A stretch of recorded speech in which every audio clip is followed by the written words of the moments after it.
Coming up today on This Is True Really News. You know, I may have been wrong the last time. About Fire what? could be your friend if you're a pyro. Oh, yeah. Or if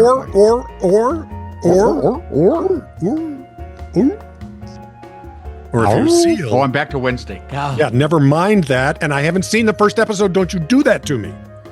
Although I think... We already know she wolfed out. She wolfed out at the end of season 1. Oh, I'd forgotten about that. She also has a really cute detective show thing that's on Netflix, too. I love at the end of... A Girl and Her Murder or something. It's very funny. At the end of the first half of season 2. I haven't gotten that far yet. Oh, wait, I have. You have, you dink. She comes chunking out the window. And I love that. But see, my favorite was Enid sitting is just there in her room. Yep. And all of a sudden she looks and her claws click out. It's like, oh no. Uh-oh. So somebody walks in the room. Her clothes are laying there. And you look out and there's a wolf out the front gate. Yep. And it's only barely a sliver of a moon. Uh-oh. Oh, something's happening here. I can hardly wait. So if this is the kind of information you can't start your day without, please like, subscribe, and follow This Is True Really News. Also, click the bell so you're informed when next we will talk about the show Wednesday. By the way, if this is information you can't start your day without, yeah, and it hasn't been like that always, call your doctor first. Seek help. Just check. Now, if you decide you want to leave a comment, please do right ever where you find us. Right where you ever find us. Ever finding us anywhere, you can leave it there. Right. And if it's longer, if it's a missive where you must take us to task or send us a story or picture that we should use, send it to TITR@netradio.network. By the way, if you're going to send us like a Lithuanian midget. Yeah. Can I say that? A Lithuanian short person. Well, little person. You'd probably have to use snail mail. Likely. Don't know how that works. Don't know how you do that with email. We'll call Mr. Williams. That'd be a huge packet to get through there. The comedian who is also a little person. It's funny, though. It's hilarious. This is True, Really News with Scott Combs and Tony Verkinnes. All the news you're about to hear is true. Really? As far as you know. Is it weird that my favorite actor in Game of Thrones is 3.5 feet tall? Oh, no, he's the best thing. And he is. You're going to put me in the middle. Please, Father, if you mean to kill me, there are easier ways to do it. Nick turns out to be an okay guy when he has to be. Oh, yeah. Now, a 62-year-old woman from Hazlet, Michigan, picked a rather poor time to dash through the self-checkout at Walmart with $700 worth of merchandise in her cart. Well, poor time? That sounds to me like any time, because it sounds like she's not paying for it. WGRT-TV reports December 2nd. 1941, a day which will live in infamy. That'd be the 7th, and... Oh. Yeah. Well, never mind. I wasn't there at the time. It was 2023, but that's okay. As the store participated in a shop with a cop of...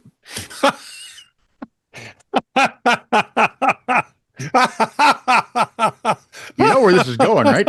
Oh, God. She might as well have just ran smack into the cops. As the store was participating in a shop with a cop event in Genoa Township, a clerk notified one of the about 75 police officers on hand about the shoplifter. That's like walking past 2 cop cars with a baseball bat in your hand going in to rob a gun store. Yeah, that's not going to end well. Nope. Michigan State Police Lieutenant Renee Gonzalez, I do have to say it surprised me. One would hope. I mean, when you see 75 cops in the store, I mean, I don't know if maybe thought they were too busy doing. Well, if this person was a rugby player, they thought if I can break the line at full gallop, then I'm gone. The alleged thief did make it to the parking lot and from there to jail. I don't think the items made it with her. Oh, I was going to say, did the items make it to jail? And 62? You watch any of Liam Neeson's movies? He just doesn't run very well anymore. No. And by the way, he seems to be dating Pam Anderson.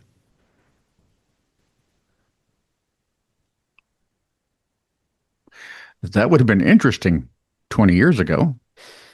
It's interesting now, for Pete's sake. Nope. Now it's kind of yuck. Well, It is. In seeing Pamela on Graham Norton's show and some other chat shows, she seems pretty well grounded these days. And took a while. Yeah. Good for her. Yeah. And Liam's has always been kind of a grounded nut job. Well, yeah, I haven't heard him connected to any woman since his wife died. Correct. Yep. Good for him. This will be interesting. I wonder if she makes him wear the Baywatch Speedos.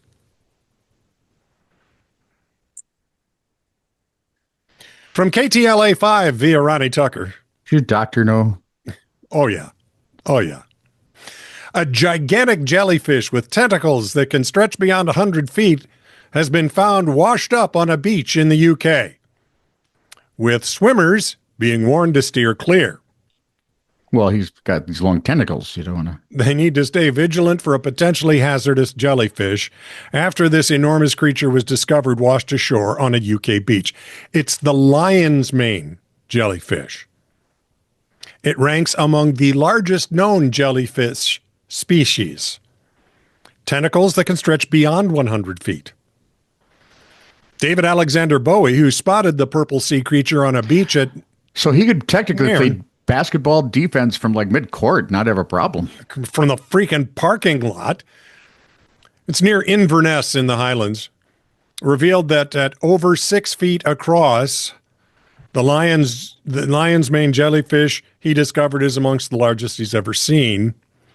It was discovered among hundreds of smaller jellyfish that had also washed onto the shore. He warned, for anyone planning to visit the beach, this is the size of jellyfish being washed up and in the water, so take care if you're planning a swim.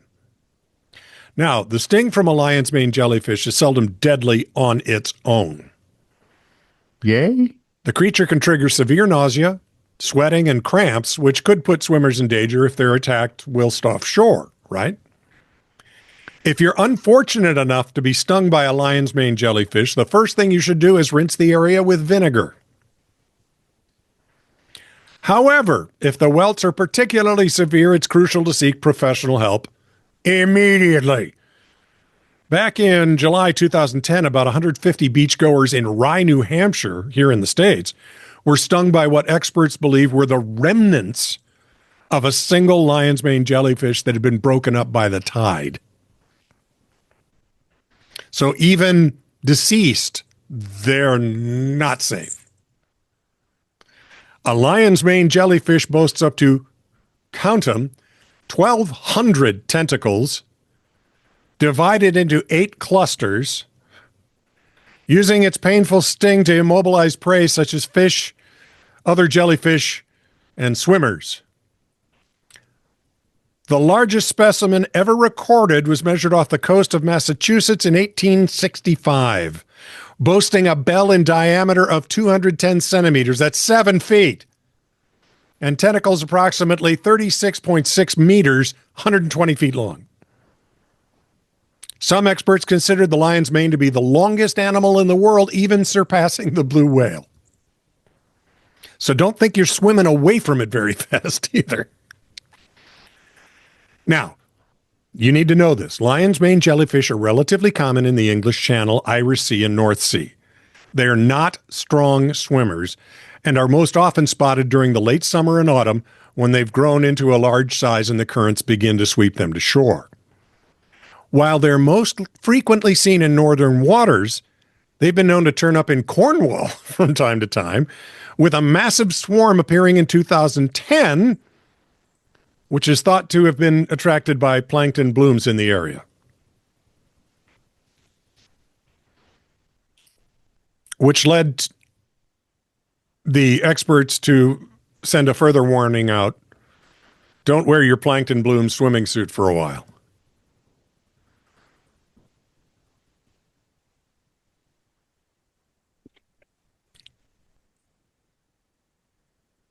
Yes.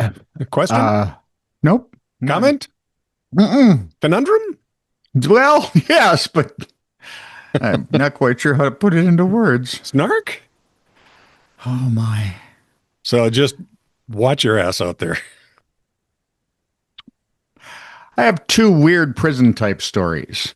Alrighty. Story numero eins. 21-year-old Joshua James Pinkett, December of 23, Orlando, Florida, made an apparent sudden decision to quit his job. According to the Iredell Free News Report, he was driving a van with 4 prison inmates locked in the cargo area. Pinkett contacted his boss at the inmate transport company and said, he's done. Can't do it. I quit. Now, he was supposed to deliver these inmates to Hickory, North Carolina, but instead just kept going. When the Ardell County Sheriff's officers finally caught up with him, he was arrested and charged with larceny and, oh yeah. What, he stole some prisoners? Second-degree kidnapping was in there, too. No, that was for the van, I'm guessing. Oh, yeah, okay. Yeah. But, if you're a prisoner, you're property of the state was holding you, so, That's true. And then the other one, we go down under to Australia. Story numero ni. It was New Year's Eve, 2023. The Clarence Correctional Center. A prisoner left his cell, climbed 2 fences, only to reach another cell. His goal, his girlfriend was there. The two planned to welcome in the new year together. Perth Now reported that, and guards found the unnamed couple naked and, quote, ready to go. How did they know that? I'm guessing it wasn't hard to tell. Maybe it was. A chemical agent was then deployed to separate the pair. Beer? Remember when? Wine? What? Remember when do I have to serve water on you? No, you're not giving them wine. What are you thinking? Here, have some beer. Maybe Cooper's droop will set in.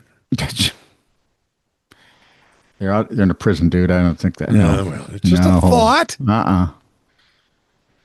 Nice try, though. Okay. I keep reading through some of these prison stories, and it's just not a good thing. Flathead Beacon police blotter. Normalcy to end the week. 12:11 a.m. A couple were yelling about text messages in a parking lot.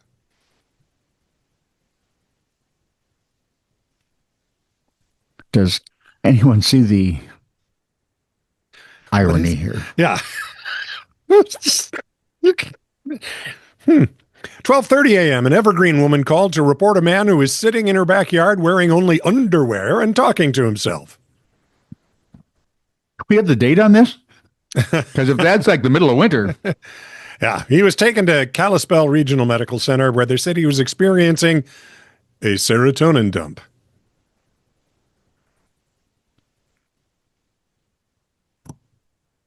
Where was he carrying the serotonin? He was just in his underwear. Well, and you certainly don't want him dumping in your yard. You do not. No. Not a baggie big enough. 4:55 a.m., a guy who ate too many mushrooms was puking, but also appeared to be super excited when EMS arrived. Hi, guys. So I'm going to go out and say that there was some mind-altering substance involved. I'm thinking they were psilocybin mushrooms. No. Yes. Drat. 9:17 a.m., a West Glacier resident reported a suspicious woman called and tried to sell her an extended warranty on her 56 Chevy.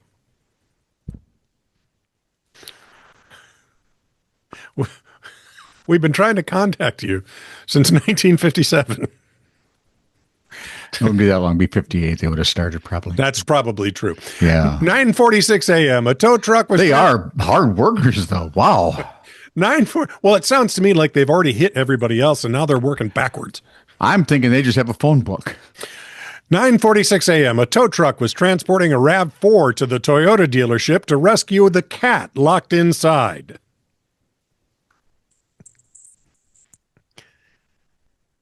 (12:22 p.m.) I'm not a rocket scientist. Yeah. Crowbar would work, right? I suppose.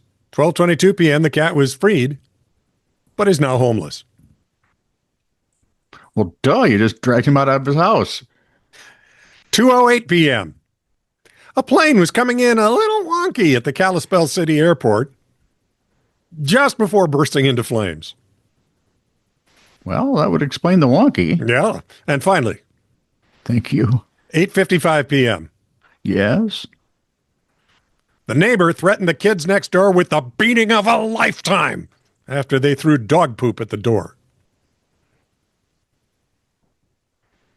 Yeah, I don't have a problem with that. Yeah, I really don't care, but he's Nope. not going to catch him anyway, so. No. It would have been easier if they'd have set it on fire. Then he'd have stomped it out, and then he would have... Tracked it through the house.